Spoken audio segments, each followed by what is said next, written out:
Laura. Sorry. And I'm the voice. We're starting on page 100 at the break about 2/3 of the way down where it says next weekend. Okay, I'm not. Are we ready? Not yet. No. Nope. Sorry, I took my glasses off. Can't see a thing. By the way, Bill, I just sent the scans to you for the rest of the pages. I finally got my scanner working, so. Super. Great. Thank you. Certainly.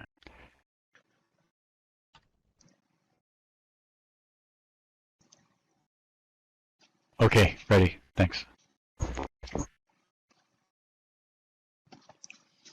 Next weekend, Harold Shea went up to Cleveland. He was approaching this second-time journey with some misgivings. Chalmers was an astute old bird, no doubt about that, a good theorist. But it was the pursuit of the theory rather than its result that interested the old boy. How would he work out as a companion in a life of arduous adventure? A man of 56, who had always led a sedentary life, and for that matter, who always seemed to prefer discussion to experience.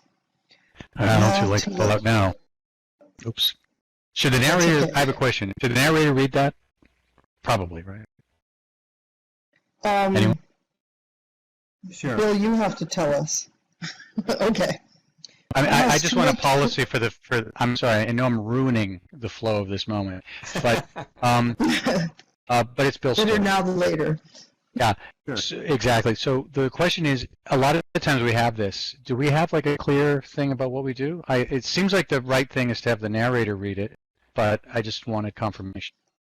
How about if it's in italics, the narrator will read it?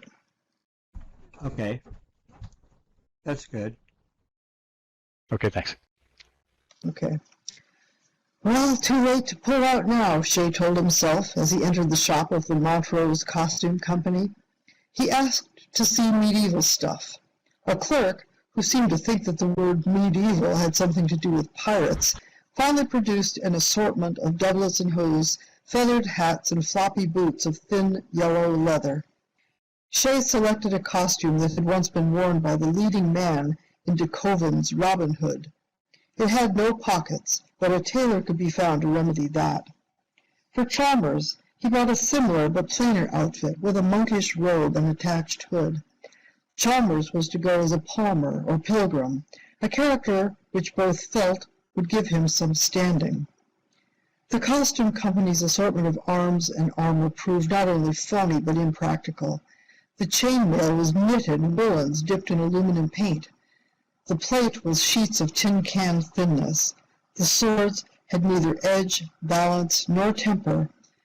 The antique shops had nothing better. Their antique weapons were mostly Civil War cavalry sabers. Shea decided to use his own fencing épée. It had a rather stiff blade, and if he unscrewed the point d'arrêt, ground the end down to a sharp point, and contrived some kind of sheath, the weapon would do until he got something better. The most serious question, as he explained to Chalmers on his return, was concerned with the formula of the magic they intended to use on their arrival. How do you expect to read English, the land of fairy, when I couldn't in Scandinavia? I've allowed for that. You forget that mathematics is a universal language, independent of words. All right, but will your mathematical symbols mean the same thing? Glance at this sheet, Harold. Knowing the principles of symbolic logic to begin with, I can look over this pictured equation with an apple at the left and a great many apples at the right, and thus realize it means that an apple belongs to the class of apples. From that, I shall infer that the horseshoe-shaped symbol in the center means is a member of the class of. You think that'll work? Honest?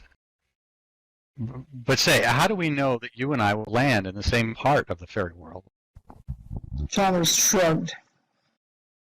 For that matter, how do we know we shan't land in Greek mythology? There are still laws of this method of transference to be worked out. We can only hold on to each other, read the formulas in chorus, and hope for the best. And if it doesn't work, what the hell? Well, I guess we're ready. If P equals not Q, Q implies not P, which is equivalent to saying either P or Q, but not both. But if not P is implied by nor Q. Come in, Mrs. Ladd. Shay's landlady opened the door and opened her mouth to say something, but the something failed to come forth. She stared agape at a pair of respectable psychologists standing side by side in medieval costumes with rucksacks on their shoulders. They were holding hands, and with their free hands holding sheets of paper. Chalmers purpled with embarrassment. Shay bowed easily. We're doing an experiment, Mrs. Ladd. We may be away for some time.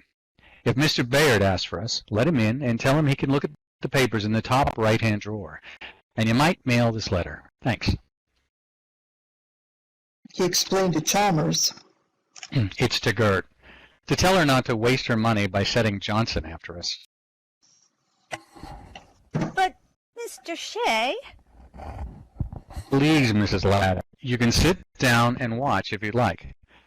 Let's go, Doctor. A conclusion can be drawn concerning the relation between two classes, even if the evidence refers only to a part of some third class to which both are related. Whatever is predicated affirmatively or negatively of a class may be predicated in like manner of everything asserted to be contained in that class. Mrs. Ladd watched, ample bosom heaving, her eyes bulged from her head. She'd have material for backfence conversation for months to come. There was a movement of air, muttering the papers on the table and whirling ashes from the ashtrays. Mrs. Ladd, pulling herself together, moved a trembling hand through the space where her strangely dressed lodgers had stood. It met no resistance. Chalmers spoke first. Astounding. I should have thought the passage more difficult. Uh-huh. Shay looked around, sniffing the air with his head up. Looks like a plain forest to me. Not as cold as the last one, thank God. I suppose so, though I'm sure I don't know what type of tree that is. I'd say some kind of eucalyptus. That would mean a warm, dry climate. But look where the sun is. That means late afternoon, so we better get started. Dear me, I suppose so. Which direction would you suggest? Dunno, but I can find out. Shay dropped his rucksack and swarmed up the nearest tree. He called down, Can't see much. No, wait, there's a slope off in that direction. He waved an arm, almost lost his footing, and slid down again in a small torrent of bark and leaves. They started toward the slope in the hope that it represented a river valley where they could expect to find human habitations. After half a mile, a scrapping sound halted him wordlessly. They crept forward, peering. A tall, spotted buck was rubbing its horns against a tree. It flung up its head as it heard them, gave a sneeze-like snort, and leaped gracefully away. If he's just getting rid of his velvet, it ought to be a late summer or early fall. I wasn't aware you were so much of a woodsman, Harold. What the hell, Doctor? I've been having practice. What's that? Something far off had gone, "Ooh-ah," a sort of musical grunt, as though somebody had casually scraped the C string of a cello. Chalmers fingered his chin. It sounds remarkably like a lion. I trust we need not expect to encounter lions in this country. The noise came again, louder. Don't bet on it, Doctor. If you remember your Spencer, there were plenty of lions around. Also camels, bears, wolves, leopards, and aurochs, as well as human fauna like giants and saracens. Not to mention the blatant beast, which had the worst qualities of all, and slandered people besides. What worries me is whether lions can climb trees. Merciful heavens, I don't know about lions, but I'm afraid I shouldn't be equal to much climbing. Let's hurry. They strode on through the wood, a wood of open glade and little underbrush and no recognizable paths. But then a breeze came up to make the leaves whisper overhead. The coughing roar of the lion came again, and Shay and Chalmers, without realizing, stepped up their pace to a trot. They glanced at each other and slowed down again. Chalmers puffed. It's good for a man of my age to have a little exercise like this. Shay grinned with one side of his mouth. They came out onto the edge of a meadow that stretched a couple of 100 yards downhill. At the bottom of the valley, more trees evidently concealed a stream. Shay scrambled up another tree for a look. Beyond the stream, in its wide, shallow vale, stood a castle, small in the distance and yellow in the low sun, with pennants writhing lazily from its turrets. He called down the news. Can you make out the devices on any of the pennants? I am not altogether inexpert in matters of heraldry. It might be wise to learn something of the character of the institution. Not a damn thing, Said Shay and swung himself down. Air's too quiet, and she's too far away. Anyhow, I'd rather take a chance on the castle than on being part of a lion's breakfast. Let's go. In the tone of an announcer offering the express for East Chicago, La Porte, and South Bend on Track 18, a voice cried at them. Who would enter Castle Coldrock? There was nobody in sight, but the traveler's eyes caught a flash of metal on one of the projecting balconies where the drawbridge chains entered the wall. Shay shouted back the rehearsed answer.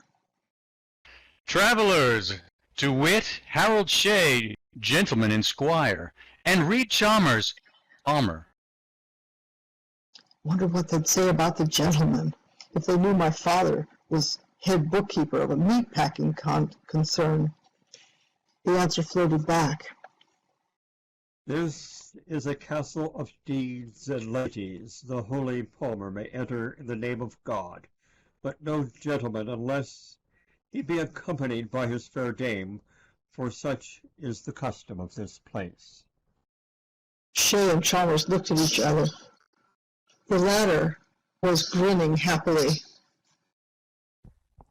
Perfect selectivity. This is exactly right. Right at the beginning of Spencer's fourth book. His voice trailed off and his face fell. I don't know quite what to do about your being left out. Go ahead, in. I slept in the open before. This might be a good place to stop. We have a minute before 6, and it's a little bit of a cliffhanger. Oh, that's a good one. I think it's a good cliffhanger. So we'll start before the encounter.